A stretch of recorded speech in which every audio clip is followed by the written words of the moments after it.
As a 15-year-old girl who wasn't the shiniest coin in the jar, I very much craved the attention of guys. I didn't date at all until I went to college. No guy at my school really showed me any interest. The ones that I thought might never made a move either. So I found the Whisper app. On the Whisper app, you can anonymously post your thoughts and feelings where basically anyone around the world can see, as well as people who are only a couple of miles away. In fact, there's a separate tab to look at whispers from your area. You can heart people's posts, reply to them, or direct chat with the person.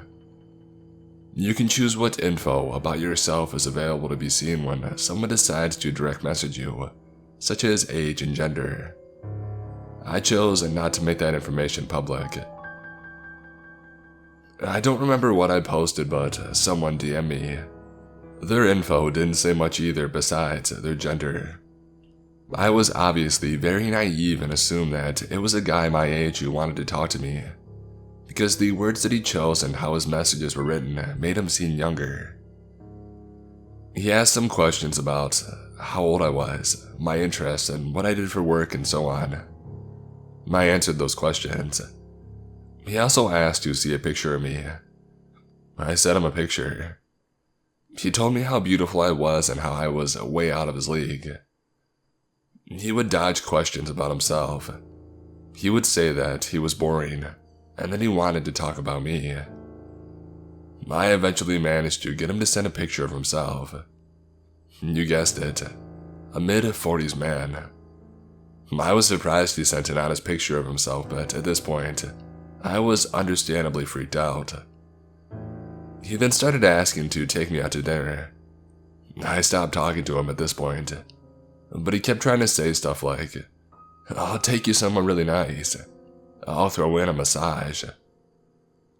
I figured out that you could block people, so that's what I did, and I didn't really think much of it after that. I basically forgot about the conversation after I fell asleep that night. A couple of weeks later, I was at work and it was slammed. The checkout line was starting to wrap around the small store that I worked at. There was only one line but 2 checkout registers at the counter at my work. I had just finished checking out a large order, and I kind of just looked up to see how bad the line was, and if it seemed if it was going to calm down soon. And that's when I made eye contact with a familiar face. I couldn't quite place it at first, and then the man smiled and silently mouthed, "Hi." The image he sent me in the chat immediately flashed to my mind, and I felt my stomach drop and my heart race. I was terrified and really didn't want to check this guy out. So I made sure to check out people way slower than I normally do. My coworker checked him out, but I could feel him staring at me.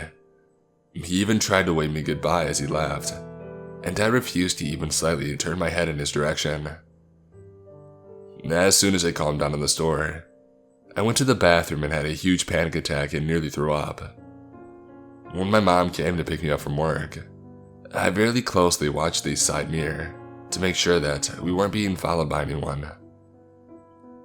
After that day, I stopped answering direct messages if it wasn't someone who wanted to have an actual conversation about something that I had posted. Long story short, monitor your child's online activity.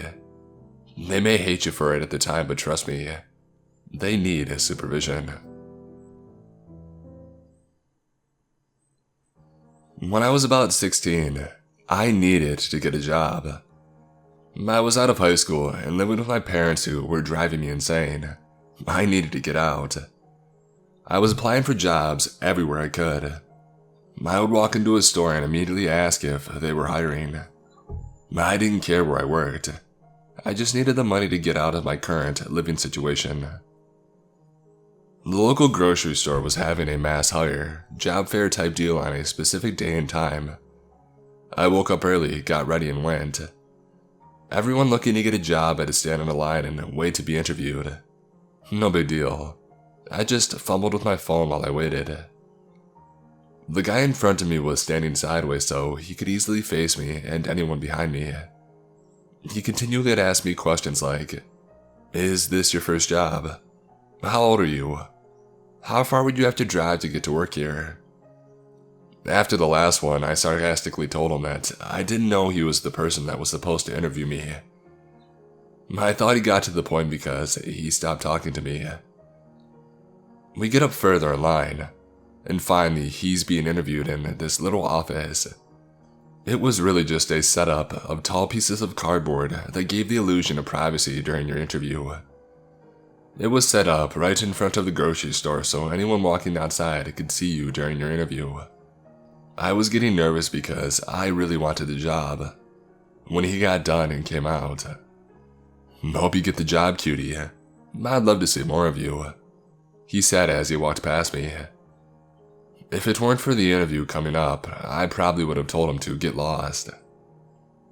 Anyway, so I get into the makeshift cubicle, office, whatever. The guy hands me some papers and tells me to fill them out. I do so and I hand them back to him when I get done. When I lifted my head up, I saw behind the man interviewing me was the creep, outside the grocery store watching me during my interview. I was reasonably anxious before, but now I was starting to worry about this creep. I tried my best to make it through the interview without looking at him, and answer the questions that I'm being asked. But occasional glances towards him rewarded me with witnessing this creep groping the glass, having his hand down his pants, hopefully only acting, and finally taking pictures of me with his phone. I was ready to call the cops as soon as I got out of there if he was still around. When my interview was wrapping up, I was given some pamphlets and a gift card for a few bucks off groceries, shook hands with the interviewer, etc. When I looked back at the window, the guy was no longer there. Relief washed over me. I went to leave and hoped to God that I didn't mess up my interview. I walked through the grocery store front, back to the door that I had entered in, and shortly after walking outside, I saw him leaning up against the wall, and he saw me. He was waiting for me. I pulled my keys out and I put them in between my knuckles like I was taught to do at a young age, and my other hand went straight into my pocket, holding my phone. I started walking towards my car. When I passed him, he stepped to walk beside me. "So, how'd it go?" I said nothing. "You're really too cute to be working at a grocery store, you know.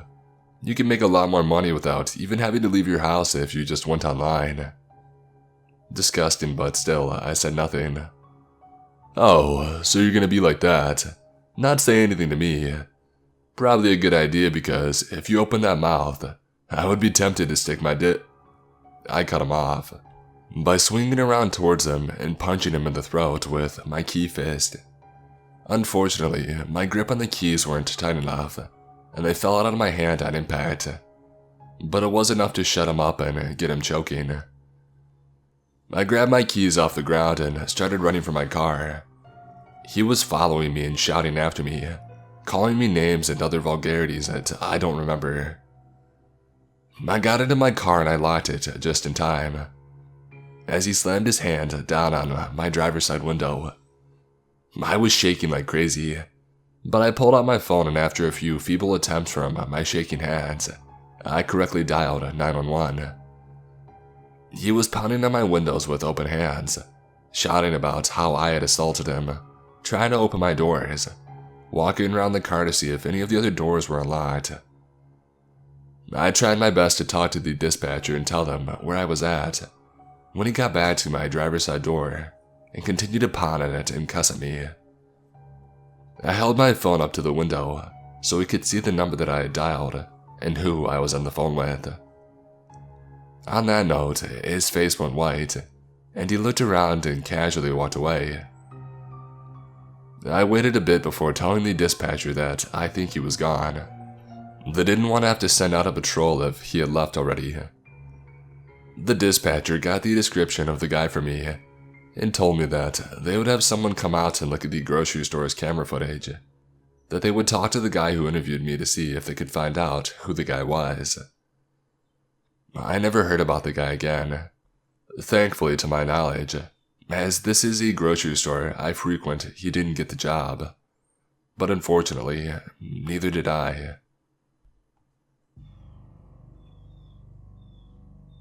I had just turned 20 in March of this year, and had started to get out more on my own. I was always shy and never wanted to go out alone, but now I started to feel a bit more comfortable. I had just ordered myself a pocket knife. I actually have a few now. And I would carry it with me most of the time when I went for my daily walks. This one time in June was the one time I was blessed to have thought of bringing my pocket knife with me. It was around 8 p.m. when I decided to go for my walk.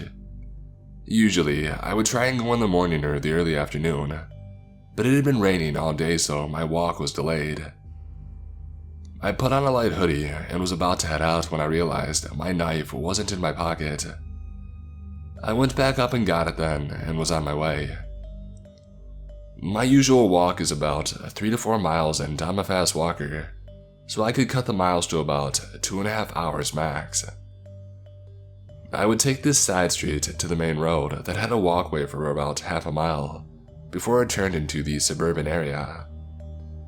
Before you hit the suburban area, there was this path that cut through a forested area that had a few cabins and parks.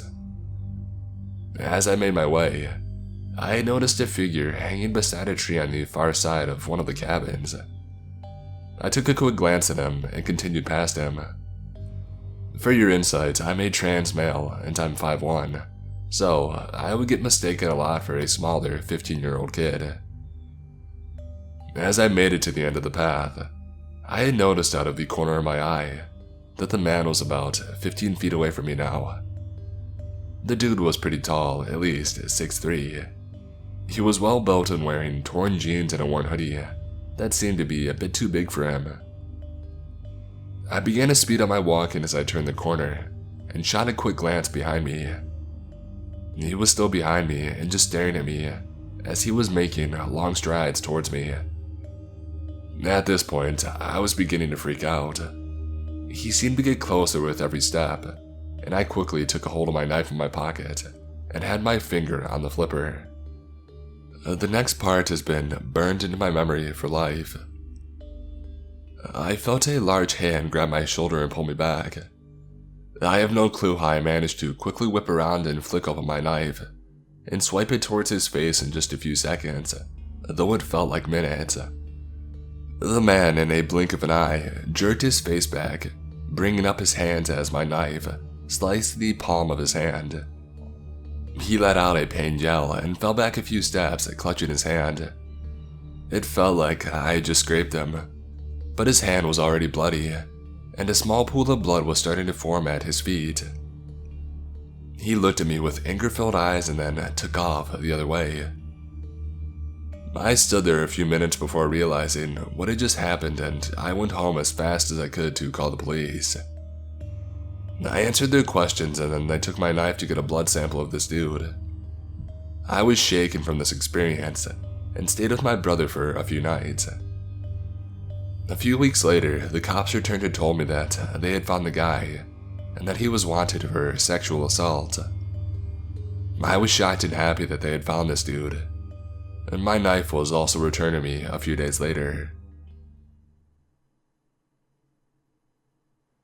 When I was 15, I traveled with 2 friends, both 15 as well. We took the train to get to an event a few hours away. We were all interested in working in healthcare and went to a "What's it like to work in this field" event in another city. After the event had ended, we didn't have long to get to the train station to catch our train home, so we had pre-booked and I think prepaid for a taxi from the venue straight to the train station. This was in the days before Uber. When the event ended in the evening, it had finished slightly late. We rushed out to find our taxi. We approached one that appeared to be waiting for someone specifically, because we had seen the driver turn away other people, and said, "Is this the taxi for name to the train station?" The taxi driver said yes, and we all quickly jumped in. After 10 minutes of driving, my friend got a call from the taxi company saying that our pre-booked taxi was back at the venue waiting for us. We realized that we were not in our booked taxi. I asked the driver to turn around, and he glared at me, aggressively saying, "No, I'm not doing that," and he locked the doors. We started protesting, telling him to stop and that this wasn't our taxi, that he had lied to us that it was our taxi, but he refused to stop. My friend panicked and started hyperventilating and whispering, "He's going to kill us." Probably an overreaction, but we were young and far from home. He started shouting that he wasn't going to let us out and that we were in his car now. Eventually, I threatened to call the police, at which point he braked sharply and told us to get out. He left us at the side of the road and sped off. The road was deserted, it was dark, a winter evening, and we were all pretty freaked out. My friend called the booked taxi and they picked us up and took us to the station. We didn't manage to get the other taxi driver's plate number or any information from the car. In retrospect, I'm not sure if he meant us harm. I think he just wanted to complete the journey and get paid. But we were 3 young, 15-year-old girls far from home, and he really panicked us by behaving so aggressively and locking the doors. Now in my mid-20s, I always carefully check the number plates on the Uber app to make sure that it's the right car.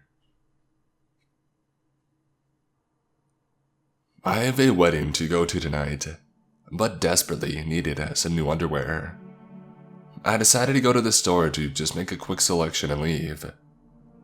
I get to the ladies section and just as I start browsing, I see a man in his late 50s, early 60s turn into the aisle. He pulls up beside me and stops.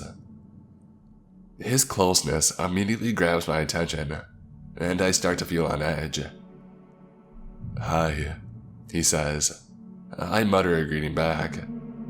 I'm trying to focus on browsing and get out of there. "How are you?" He was looking right at me. There isn't anything in his rain-soaked cart. He isn't looking at the product, just at me. "I'm okay. You?" I asked hesitantly. I figured maybe he's not from around here and is going to ask me to point him in the direction of something that he needs. It happens a lot to me. My cart is all wet. I turn to look at him. He's leaning on his cart. It's dripping on the floor. I hope it's sanitizer. He chuckles, looking at my face mask. "Probably the rain," I say. I mean, it's been raining non-stop for 3 days here. So now I'm thinking that he was dumb because carts don't drip sanitizer like that. "I don't mean to freak you out, but I saw you and I had to track you down. I sometimes notice attractive people." He trailed off. He looks me up and down. I'm a 26-year-old female, and I look like a train wreck. I kind of step away and mutter, "Thank you?" I immediately hated myself for saying that. I didn't want to be polite. I started looking around for other people, but there isn't any nearby. He looks me up and down one more time, and then steps back out of the aisle and disappears without saying another word. I then text my husband about what happened, and found an employee and let them know what had happened as well. They said they hadn't heard anything like that happening before, but would be sure to keep an eye out. I don't know if he was just trying to give me a compliment or try something more, but it was a creepy encounter for me, and it made me feel really gross and slimy. I hope he doesn't track down someone else.